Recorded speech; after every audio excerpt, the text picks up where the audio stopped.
The Amish have perfected a time-tested method that blends old-world craftsmanship with practical ingenuity. In this video, we'll explore exactly how they manage to stay cozy when the temperature drops, without relying on gas furnaces, electric heaters, or high energy bills. It's a fascinating look at a culture that values sustainability, careful resource management, and a deep connection to the natural world. If you've been searching for off-grid inspiration or ways to cut down on winter heating costs, you'll be amazed at the tips and techniques the Amish employ every single day. Let's dive into the surprising details of their secret heating method, see what we can learn from their way of life. Number 1. Personal convictions and everyday reality. Many people outside the Amish community wonder why they don't simply install modern heating systems to deal with harsh winters. The answer often lies in deeply held values that emphasize self-reliance, sustainability, and a strong connection to traditional methods. Yet, it's not just about resisting modern conveniences for the sake of being different. The Amish believe that by avoiding excessive reliance on electricity and high-tech devices, families stay closer to each other, the land, and their faith. Younger generations get involved early, learning to gather wood, clean chimneys, and maintain stoves well before adulthood. It's normal for a teenage boy to spend winter afternoons chopping kindling, not because he's forced to, but because it's simply how things have always been done. This process cultivates a direct relationship with natural resources. Amish families know exactly where their wood comes from, what type of tree it is, and how long it has been seasoning. It's a level of familiarity that most modern households never achieve with their energy sources.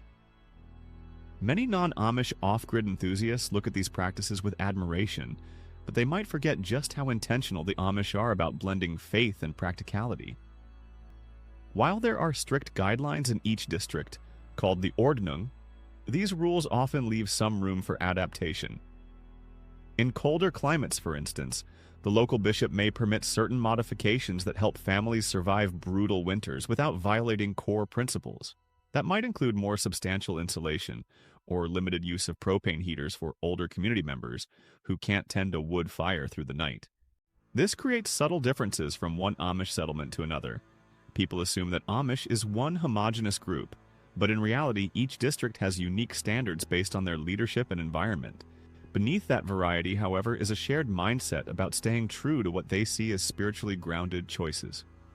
A modern furnace is convenient, but distances families from the labor that builds character and community. When you rely on a thermostat, you rarely notice how each log is cut, how it burns, or whether it's the right wood for your stove. The Amish approach revolves around being hands-on and mindful.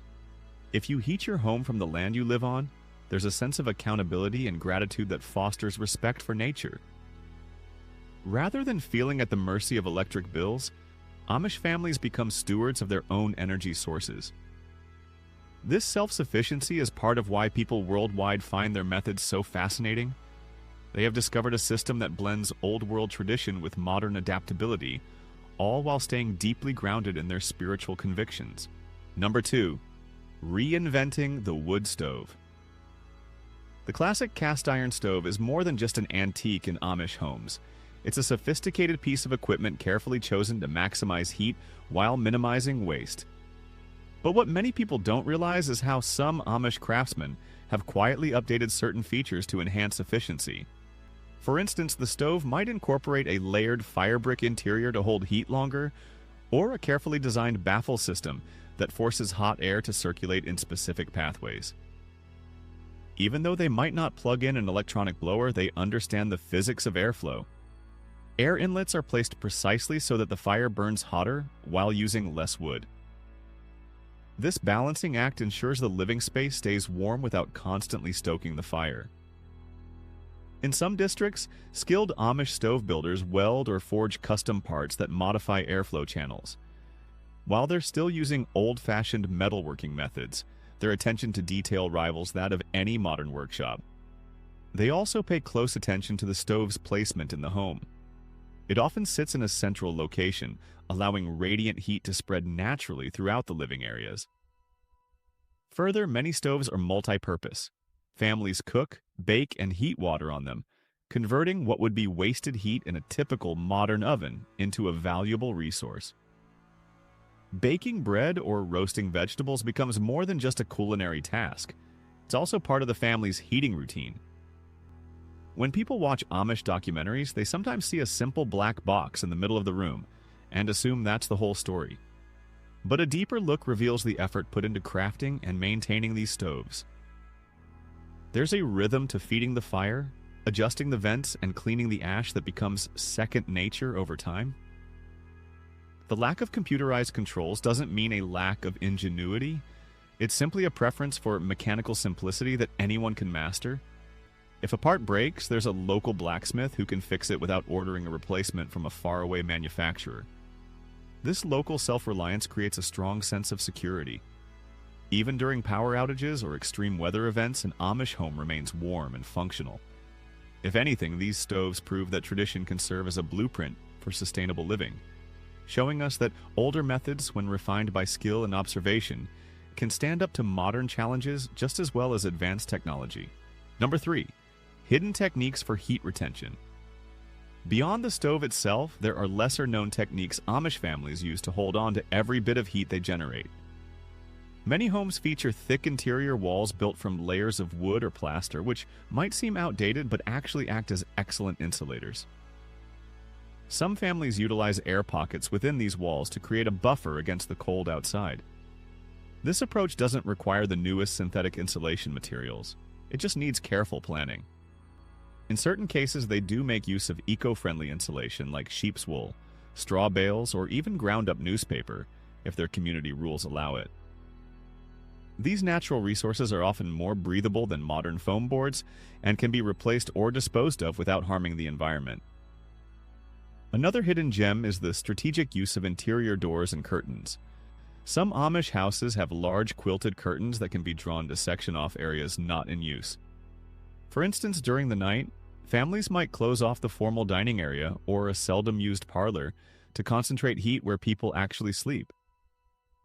This kind of zoning reduces the total area that needs to be heated, conserving firewood and cutting down on the time spent tending the stove. It's a practical example of how everyday items like quilts and heavy drapes become essential tools in their heating arsenal. If you think about modern high-tech solutions, they often revolve around zoning systems and central heating. The Amish simply apply a more manual but equally effective version. Even the way windows are managed contributes to overall warmth. You might find thick wooden shutters that are locked tightly at night, preventing cold drafts from sneaking in. In the morning, those shutters open to let in sunlight that naturally warms the home. This interplay of natural light and manual insulation exemplifies the Amish approach.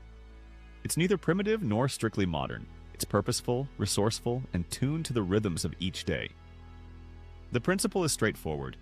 Trap heat when you need it, and let it go when you don't. By avoiding unnecessary complexity, they achieve a balance that meets their needs. That is part of what fascinates off-grid enthusiasts around the world. The realization that a careful layering of simple solutions can make a home just as cozy as one loaded with sophisticated HVAC systems. Number 4. Firewood ethics and forestry. The Amish don't simply burn any wood they find lying around. They have a system for sourcing and managing their fuel that often includes a sense of environmental stewardship. In many communities, firewood comes from their own land or from woodlots owned collectively. Families plan several seasons ahead, cutting down selected trees to allow younger growth a chance to thrive. In some Amish districts, timbering is done in a way that resembles sustainable forestry practices, with an emphasis on letting forests regenerate. If they need to purchase wood, they'll often buy from neighbors who share similar harvesting philosophies. The seasoning process is meticulously followed. You'll rarely see freshly cut green wood going straight into the stove because the Amish understand that damp logs waste energy and create unnecessary smoke and creosote buildup. Instead, they split the logs soon after cutting, stacking them in carefully spaced piles so air can circulate and dry the wood for at least a year, often longer.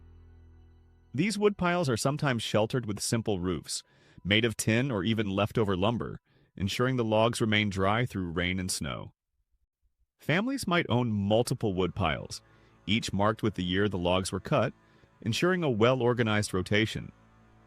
This mindful approach not only improves heating efficiency but also prevents the quick depletion of local forests. Another aspect rarely discussed is the emotional and communal value of collecting firewood. It's common to see multiple generations working together, from grandparents supervising to youngsters picking up kindling. This group effort isn't just about labor, it's an annual tradition that teaches discipline, cooperation, and an appreciation for hard-earned warmth. While modern society might see chopping wood as a chore or a weekend hobby at best, the Amish place it at the core of their lifestyle. It keeps them connected to the land and to each other. Far from being stuck in the past, this method fosters a deep-rooted sense of responsibility. People in the broader world talk about carbon footprints and climate change, but here is a community that has been practicing a form of low-impact living for generations. Managing a woodlot sustainably also ensures that each family's heat source is secure year after year, unaffected by fluctuating energy markets or grid failures. In a sense, their method is a blueprint for resilience and ethical resource use, grounded in everyday actions rather than distant theoretical debates. Number 5. Mixing old and new in practical ways. While the Amish famously avoid mainstream electricity, they are not entirely opposed to all technological progress. In fact, some communities have quietly begun integrating simple innovations into their heating routines when it's deemed acceptable by local leadership. For example, you might find a small battery-powered fan attached to the side of a wood stove, pushing warm air into parts of the house that remain cooler. The fan can be charged via a solar panel or a generator that the community shares, so it doesn't connect to the public power grid. This adaptation maintains their core principle of separation from mainstream society, while benefiting from a tool that makes daily life easier. It's also worth noting that Amish workshop equipment sometimes relies on diesel engines or compressed air to operate saws and other tools. That same mechanical know-how can be applied to creating more efficient ways to distribute heat. For instance, some carpenters will carve and shape vent covers that channel heat from the main stoveroom into adjacent sleeping areas. Others might design heat exchangers that work on gravity-fed principles, moving warm air upward without relying on electricity. It's a blend of tradition and controlled innovation that reflects how seriously they evaluate each new technique. Nothing gets adopted overnight. There's usually a long discussion among church elders, and the entire community has a say in whether a certain piece of technology fits their values. An interesting point is how some of these ideas migrate between settlements. A family might travel to visit relatives in another district, see a clever stove modification, and bring that knowledge back home. Word of mouth and direct observation drive the process, rather than advertising or online forums. Over time, what looks like one static tradition is actually an evolving set of practices that adapt to new challenges. Like unusually cold weather patterns or changes in available resources, the Amish aren't frozen in time. They're continuously refining their methods. This might not be obvious to casual observers, but once you understand the interplay between conservatism and quiet experimentation, you see how Amish communities balance preserving heritage with meeting present-day demands. Number 6. Inspiration for off-grid and modern homes alike. Observers often think Amish methods only matter to people living entirely off-grid, but in reality, there are lessons for anyone wanting to lower heating bills or become more self-sufficient. Many of these strategies can be adapted to suburban or urban settings without requiring a total lifestyle overhaul. For example, focusing on home insulation, whether you use natural materials or modern equivalents, can significantly cut energy usage. The practice of zoning with curtains or closing off unused rooms can easily translate to larger homes that feel wasteful to heat in their entirety. Installing even a small wood stove in the main living area can serve as a supplementary heating source, reducing dependence on a central furnace. People sometimes assume that these methods only work in rural environments, but there's growing interest among tiny house dwellers and urban homesteaders in adopting scaled-down versions of Amish heating tactics. A compact, high-efficiency stove placed in a well-insulated tiny house can replicate that same feeling of cozy warmth without requiring expensive infrastructure. Solar power can run a small fan or charge a battery for lighting, mimicking the Amish model of limited but purposeful technology. And while city dwellers may not have a personal forest to harvest, buying seasoned wood from a local supplier and storing it properly still saves money over relying on peak time electric heating. The real takeaway is an attitude of intentional consumption. Instead of blindly accepting the standard route of turning up the thermostat, you ask how to heat the space in the most economical, resourceful way possible. Interestingly, these Amish principles also align with broader trends in environmental awareness. With rising energy costs and concerns about the sustainability of fossil fuels, many households are seeking ways to reduce their carbon footprint. The Amish have been offering a practical blueprint for generations: rely on local resources, embrace manual labor, share knowledge within the community, and resist the lure of endless convenience.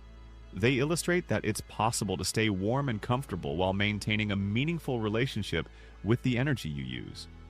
There's a growing movement of individuals who look to Amish practices not as a relic of the past, but as a proven, stable model for the future, particularly in uncertain times marked by climate issues and economic fluctuations. And perhaps that's why there's such widespread fascination with their heating methods. They combine timeless wisdom with just enough modern adaptation to remain both relevant and resilient,